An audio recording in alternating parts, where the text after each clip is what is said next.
Well, let's move to that issue, Russia-Ukraine. The Ukrainian President Zelensky gave a very powerful speech last night to the joint sitting of the US Congress. He drew parallels from the current invasion of Ukraine to moments in American history. I thought this was very well done. He talked about Pearl Harbor, 9/11, and he also made a very direct plea to President Biden. Take a listen. And as the leader of my nation, I'm addressing the President Biden. You are the leader of the nation, of your great nation. I wish you to be the leader of the world. Being the leader of the world means to be the leader of peace. Thank you. Slava Ukraini. Glory to Ukraine. What did you make of his speech last night, Greg? Well, I thought that was a magnificent speech, and Zelensky is a profile in courage. There is still a very, very good chance that Zelensky is going to end up dead out of all this. The Russians are slowly strangling his country. Their behaviour now is barbaric. Joe Biden is right to call Vladimir Putin a war criminal. And Zelensky could have at any moment left his country and led it from exile.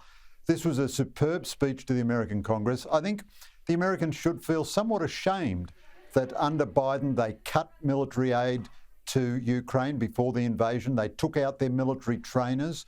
It was as if Biden was clearing the way for a Russian invasion of Ukraine. And then Biden personally vetoed the Polish jets that were going to go to Ukraine. Zelensky, he reminded me of Churchill addressing the Congress. You know, Churchill came to the Congress famously and said, "I have not come to ask you for money." Round of applause. "For myself," he said. And then, he'd won Congress. Zelensky, if Zelensky stays alive, whatever happens, he is going to be Vladimir Putin's most formidable opponent in the years ahead. And I think any Democrat in the world who doesn't feel solidarity with the Ukrainian people now is not worth two bob. All right, well, let's bring this home then to the Indo-Pacific. I've got an exclusive interview with the Taiwanese Foreign Minister, Joseph Wu, in just a moment. And, a lot of parallels with China and Russia. Let's have a listen. I've got a little bit of the interview to play now. And we understand that we have our own responsibility. And we understand that safeguarding Taiwan's own territory, its own sovereignty, is very important. And we also understand that safeguarding our own democratic way of life is a matter for the rest of the world. And we have the determination to do that. Greg, he was very, very clear that China's on the march. They understand the existential threat they live under in Taiwan. Is Australia doing enough to support Taiwan?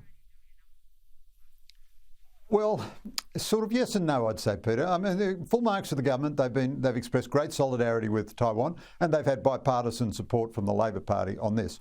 But I'd say, going right back to the Howard government, we stopped sending ministers there. We used to send a minister every second year to pursue our legitimate national interests and trade. We stopped doing that because we were greedy for Chinese money. And we made it harder and harder for Taiwanese to come here. I remember the grand old days, their economic ministers used to come and visit Australia. So I think we don't have any weapons to give them. I mean, that's just ridiculous. If they're looking to raid our armoury to defend themselves against China, God help them.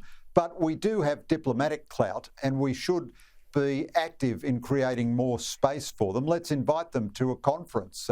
Let's send a delegation to there. Joe Biden has sent several delegations there. And what happens in Ukraine will affect what happens in Taiwan, because the Chinese will be watching how much resolve does the West muster and what really are the long-term consequences for Vladimir Putin of this very naked aggression. And they'll be making all kinds of calculations on their own potential invasion of Taiwan.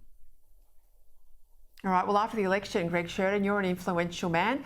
I'll happily join you. We should pull together a media and political delegation to Taiwan. Thanks for joining me tonight.